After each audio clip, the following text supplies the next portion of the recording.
元宵节是华人传统中一个重要的庆祝活动，每年农历正月15举行。元宵节庆祝活动象征着对至高无上的上帝的感恩，祈求安全和顺利的财富。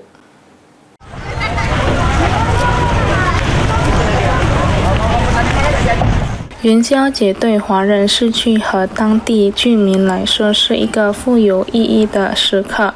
在格马绕岛的元宵节庆祝活动中，佛教徒和孔子教徒来到这里祈祷和求福。许多朝圣者带来了大红蜡烛，并将他们的愿望写在祈祷纸上，悬挂在爱情树上。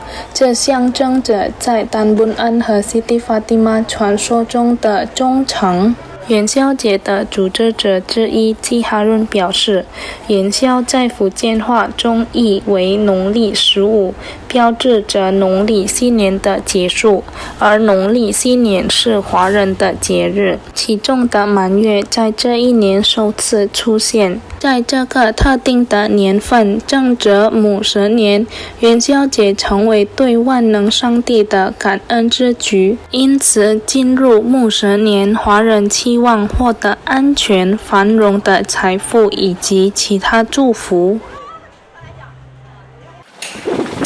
Cap Gome ini adalah rangkaian terakhir dari perayaan Imlek ya. Imlek sudah kita tahu bahwa itu Imlek adalah kalau kita ngomong itu lebarannya orang Tionghoa, perayaan hari rayanya orang Tionghoa, dan Imlek itu ada rangkaian penutup di mana Cap Gome itu adalah bulan pertama keluar di tahun itu. Jadi kalau kita sudah masuk tahun ular, jadi tahun ular itulah bulan pertama keluar. Jadi ini sebagai wujud ucapan sujud syukur kepada Tuhan Yang Maha Esa. Semoga kita memasuki tahun ular ini kita diberkati keselamatan, rezeki yang makmur dan sebagainya lah。